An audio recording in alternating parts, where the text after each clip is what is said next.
Yo, what's up? This time, we're getting down to the nitty-gritty. Not really, actually, but I'm gonna talk a lot, so it kind of sounds like I am. I kind of wanted to talk a little bit about how I learned Japanese, because I thought maybe it might help somebody, also it might help me. Sometimes I might reveal something to myself I didn't know. Maybe I'm doing something wrong. Maybe I'm doing something right. First thing anyone should know who's interested is it's freaking hard. It is really hard. It's up there. I don't know what the list is for the hardest languages, but it's hard. We have like Chinese up here, well, for reading and writing, definitely up here. For speaking, actually, it's a little bit easier. Then we have like Russian up here as well. Russian's freaking nuts with all its freaking gendered nouns and stuff and things like that. Other languages have that too, but Russian is freaking hard for me. Frick. Even for me, Korean was pretty tough, but Korean is easier than those two, I think. Korean, to me, might actually even be easier than Japanese because of the writing system. It's phonetically based, so you can kind of spell it out, whereas in Japanese, they have kanji, so that kind of like inhibits the whole spelling out experience, but you can do that with some of it. I have heard that if you spend a year in most places, you can become fluent in that language, in that nation's language, if you actually involve yourself in the community and stuff. Maybe it's a little shorter, a little bit longer, depending on the language you start from and how good you are at learning languages. But I have heard, and again, this is all just hearsay, that for Japan and Japanese, it's actually closer to 7 years, which is, after experiencing it, like, I totally get it. I totally get that. So, listening. Definitely the hardest part for me. Definitely the hardest part for me. Why? Because you have limited RAM. You have to listen, input, figure out, output to your... You shouldn't be talking when someone else is talking. Listening. Also, people speak super different. Everyone has their own way to speaking, just like in English. You have dialects, you have accents in general, then you have the fast fast talkers, who are sometimes called hayaguchi, which is kind of like, literally means fast mouth. You definitely also have the people who hear you speak Japanese, and it's not the worst because it's an easy word, like konnichiwa, and then they just rattle off at you like, and you're like, yeah, yes, hi. But I also do listening comprehension when I'm watching Japanese media. When I'm practicing listening comprehension, I actually start just by trying to pick up and recognize sounds that should make sense. Not that I have to make sense of them now, but I just try to pick them up to see if I can actually gather and parse, like phrasing and emphasis. You hear the na-na-na, na-na-na-na-na-na-na. I try to pick that up first, making it so that my brain gets used to Japanese speed and phrasing and all that fun stuff. Then I go back and listen to it for comprehension, painstakingly stopping at every word that I don't understand. If there's a single phrase or word that I don't understand, it might take me another hour to research that one word if it's slang enough. There are weird stuff out there that is not in the dictionary. So yeah, I do this with everything that I watch. If I'm taking a break and maybe after work or before bed, I'll do that because I care a lot more about the learning experience than I do about the entertainment. I don't know if I should take a break sometimes. I really should. Reading is probably the second hardest for me. It's definitely not easy, but not as bad and unforgiving as listening, especially if you're listening to someone speaking right in your face like. So you got kanji, the Chinese one. You've got hiragana, the squiggly one, and katakana, the pointy one. And all of these alphabets, they aren't just arbitrarily used, they actually have a purpose for each one, which is an added difficulty, I suppose. And a basic rundown is the hiragana one. That's the regular one. It's basically used for everything, and it's attached to kanji. You like that up there? That's the darkness. I planned that.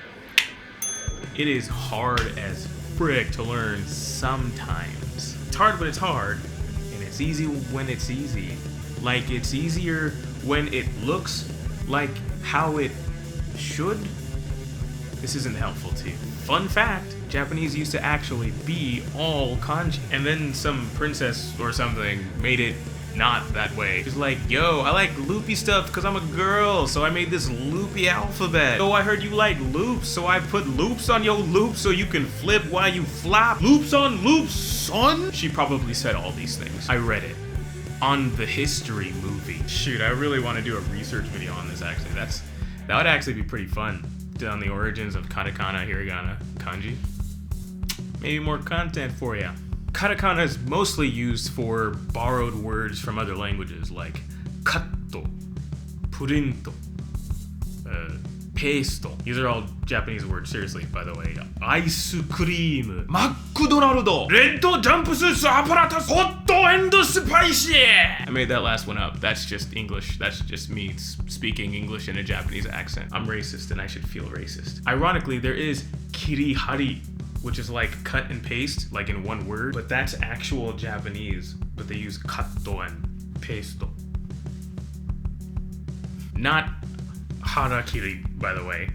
Different one. Nobody's committing Sudoku around here. They also use katakana for slangish kind of words, kind of like made up words, kind of like yabai or dasai or zurui. These are all terrible words. Maybe even words like uzai. Still kind of bad. So a lot of this, the bulk of my learning is actually done also broken down. So instead of reading all for comprehension the first time, especially if I'm reading a novel, by the way, I'm reading Bakemonogatari right now. No big deal.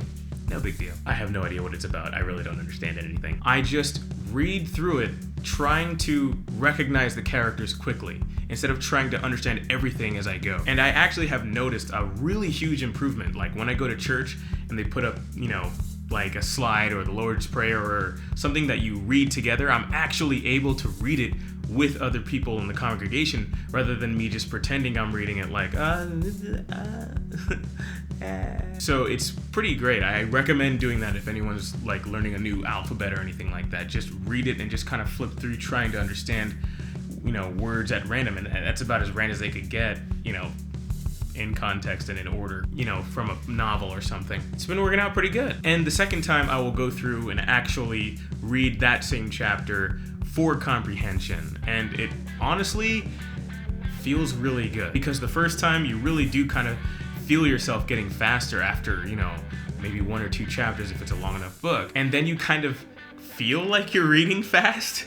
You feel like you're not taking an hour to get through a page because you're just, reading through it. And then when you really want to go back and understand everything, which you should, you can just pick out a word and go deep dive into that word and try and understand it, maybe even repeat it a few times in your head in context and made up sentences. Also, reading for comprehension solidifies your first pass. Now we're on to speaking, which is the easiest and hardest at the same time. And the way I practice that is I just do Japanese all the time. Thinking, Japanese. Praying, Japanese. Sleeping, I do that in Japanese, boyo. This one's the easiest for me to do in concept because people are pretty patient when they know you don't speak Japanese fluently. You can kind of take time to formulate your thoughts, create an image or scene, and try and read it out. When you're listening to someone, like I said before, you just gotta keep listening and trying to comprehend everything and trying to put it all together. But when you're speaking, you can just kind of go like,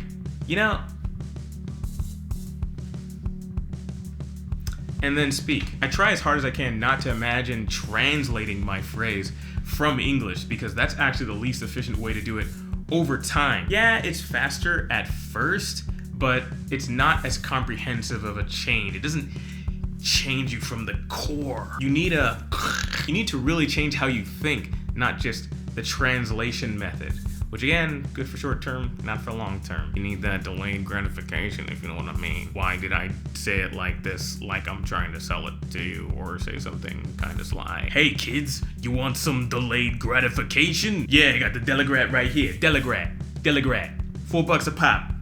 I don't know if that's expensive or not. A direct translation is actually slower because you're constantly having to do things backwards. Sentences like, I go to school, end up being like, school to I, good start, school to go, which is just, So if you build the structure to imagine in Japanese in your head, again, thinking, praying, sleeping, then you end up getting a better translation over time. You'll truly change the way you think into the way a Japanese person thinks, which is how you sound fluent and speak well. And on sounding fluent, again with listening, if you record yourself and then you listen to somebody that you are mimicking, so you copy a voice line and then you say it yourself, and then you play it back to yourself, and it might make you cringe, but you'll get an idea for where your weaknesses are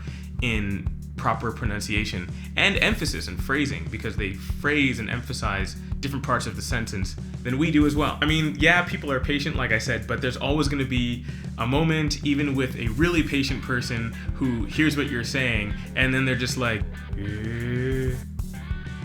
which in the proper context is actually kind of like a, oh. But in that situation, it's kind of more like I said something like, so what do you think? And then they're like,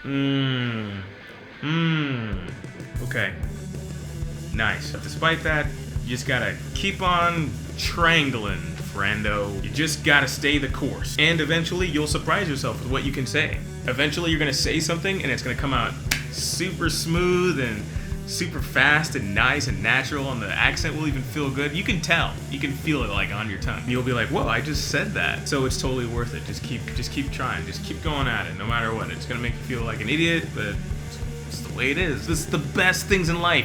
Make you feel stupid first. I have no idea if that's actually true. Also, don't rate my Eastern Northern American accent, please.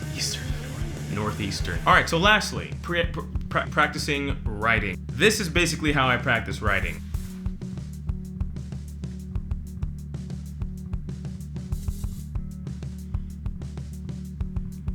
I just can't. And that's how you do it. You do that. You do for 12 hours a day and you until you die.